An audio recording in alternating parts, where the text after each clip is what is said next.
Hello and welcome to D93 News presented by Idaho Farm Bureau. It's the 10-year anniversary for D93 News, which was launched on January 5th, 2015. So many great memories, ton. It's been an incredible run. And we're so appreciative of our community for supporting us this past decade. Well, enough about us. Let's talk about weather closures.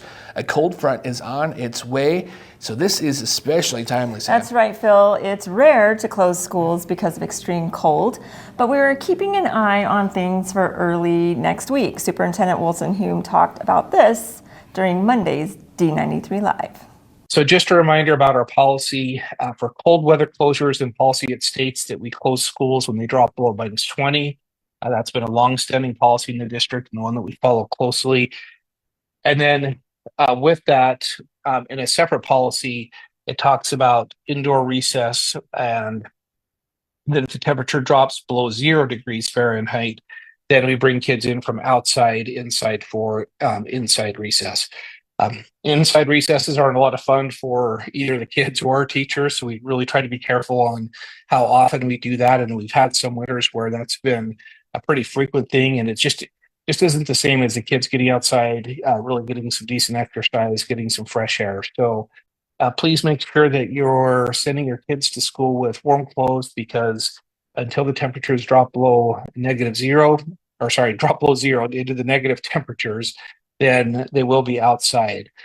In our weather briefing from the National Weather Service this morning, it did sound like we could potentially start seeing some temperatures dropping down to this below 0 during the nighttime. So we'll monitor those temperatures, of course, early in the morning to see what the temperature is early in the morning, and again, what it's projected to be at the time that our buses start picking up kids.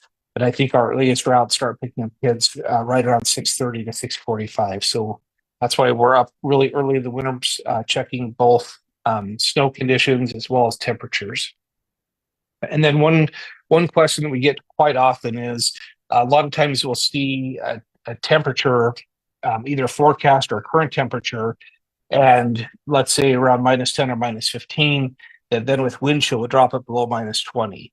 And so that is something that we absolutely consider. But one of the key things and why we're out driving roads, even on cold weather days, is number one, to see where the temperature is varying, because there could be a lot of variation, especially with inversions between the foothills and down in the flatland.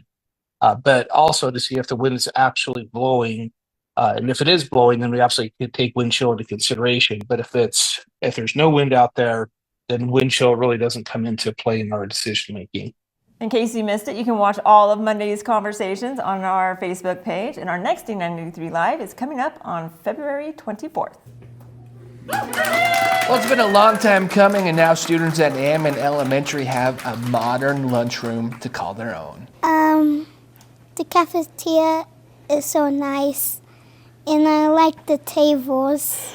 That's adorable. The kiddos absolutely love their new cafeteria, and we are so appreciative of the continued support from our community, because this wouldn't have happened without that support. So awesome, the Eagles Nest. The Eagles, I mean, they did such a great job, and the kids were so excited, like you saw in that soundbite there.